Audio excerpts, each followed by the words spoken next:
What I'm sharing with you today is, some say, 3 days without reading and one's speech becomes tasteless, and one's face becomes unsightly.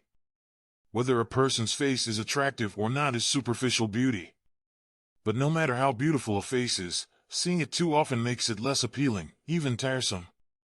Only someone with a passion for reading, whose mind is filled with wisdom, lives quietly, can maintain a perpetually attractive face, never tiring to behold. One's wisdom can be seen from the face because a person with wisdom has a pleasing countenance, while a foolish person's face is unsightly. A wise person, no matter the difficulties encountered, always wears a smile, living calmly. Such a person often sees through life's challenges, enduring storms with composure, calmly overcoming them without panic or confusion. They always face life's adversities with the attitude of soldiers come, earth cover, never worrying about encountering unexpected situations. They simply view life's trials as tests. Once, when I was working a part-time job, I befriended On from Hebei. He was in his 40s, divorced, and his children were under his guardianship, living in his hometown. He had been working away from home for 3 or 4 years, but never returned. When I asked why he didn't go home, he said it wasn't because he didn't miss home, but because he didn't have the money. It cost over 1,000 yuan to go home, which was more than a month's salary at the time. He couldn't bear it. However, not returning home for an extended period wasn't a solution. His child would become estranged, and his parents would blame him. Once, while On was at work, he accidentally drilled through his palm with an electric drill. His appearance at the time shocked all his co-workers. On was quickly taken to the nearby hospital. When I visited him in the hospital, he remained calm, showing no signs of pain. When he saw me, he smiled and said, "Ah, such is life. If you don't accept fate, it won't work out." I told him it's okay to cry if he feels like it. He looked at me and said, "Why cry? It's not a big deal. I can take advantage of this opportunity to rest for a while and read some books." Even in such a situation, he had the mood to read. I noticed several books placed beside his hospital bed, all technical books on manufacturing and medicine. It dawned on me, On had been persistently learning technical skills over the years, hoping to change his fate through expertise. As expected, On later switched jobs to a garment factory, becoming a workshop director, and his salary multiplied several times. He also brought his son and mother to live with him. He had finally weathered the hard times. Whenever I encountered difficulties, I would think of On's face, always smiling, never forgetting to progress. Many people spend their lives idly and complain incessantly, resulting in an unpleasant appearance. The more one complains, the worse their luck becomes. A person who frequently gets angry has an unsightly face and tends to act foolishly. What's the use of getting angry? It only makes one's face unsightly and distracts from tasks, leading to numerous mistakes. Angry people are foolish. Anger doesn't solve anything. After getting angry, one still has to clean up the mess oneself. It's better to handle things calmly, slowly completing tasks. When a person gets angry, their face becomes unsightly. We dislike being around angry people not just because anger easily leads to conflicts, but also because we don't want to see those unpleasant faces. Everyone wishes to be around people who are pleasant, patient, and affable, as it's a spiritual enjoyment. Don't become the person others despise. Even if you can't be likable, at least don't get angry or complain easily, or keep showing your displeasure to others. That's an expression people find repugnant. Getting angry indicates a lack of wisdom.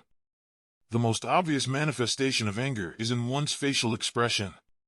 Intelligent people rarely get angry because there's hardly anything worth getting angry about in life. Except for life and death, everything else is trivial. When a person frequently immerses themselves in reading, their temperament can be restrained, and their facial complexion can become more appealing. A person's facial complexion can change. As one's wisdom grows, their face becomes more attractive.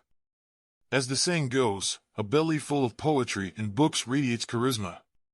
Even if someone doesn't have a good-looking face, if they have charisma, they are still considered to have the most beautiful face. A woman who often reads books is elegant in every aspect, her expressions, movements, and conversation.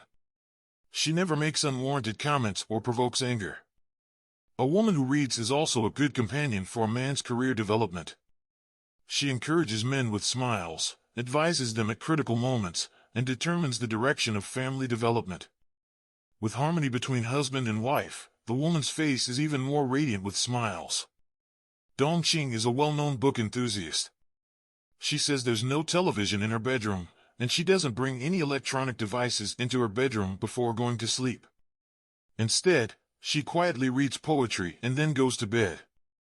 This has been her routine for many years, so it doesn't require any effort, it's already a habit. When the Global Times interviewed Dongqing and asked which works she could repeatedly read, she confidently said that the timeless classics are Tang and Song poetry. With age and at different stages of life, one's understanding of a poem or verse changes. Is moonlight before my bed? I suspect it's frost on the ground. I raise my head to gaze at the bright moon, and lower it, thinking of my hometown simple. You may understand every word, but its spiritual essence, simplicity on the surface, and the profound sentiments and spirit it encapsulates make it admirable. Seeing Dongqing's almost makeup-free face, simple attire, and hairstyle, one feels her beauty, which is as gentle as pearls, not dazzling but deep. A man who often reads sits quietly in a corner, enjoying his solitude. A smile gradually appears on his face, and his complexion becomes more attractive. Reading enriches life. Historical books provide a comprehensive understanding of society and life history, clarifying one's life path. Reading philosophy broadens one's career prospects and worldview, transcending depression and offering a more comprehensive perspective, enabling one to stand tall and see far, gaining a bit more wisdom of life. Reading literature adds a touch of charm to life, enriching it with breaths of vitality. Reading also invisibly cultivates your temperament, enriches your soul, flows smoothly in your writing, and naturally extends your thoughts. If someone's facial complexion isn't good, they should read more, communicate more with family, learn to think from different perspectives, and approach problems differently. They will become wiser, no longer venting their anger on others or making faces. Beautiful faces are common, but interesting souls are rare. A beautiful face is spirited, filled with wisdom. A smile is the best cosmetic, leaving the best impression and resolving conflicts. It also reflects one's tolerance and generosity, like a ray of sunshine warming and beautifying oneself. That's all for today's sharing. Thank you for listening. Looking forward to your comments and shares. We'll bring you new articles every day, hoping you gain new insights every day. You're never alone here.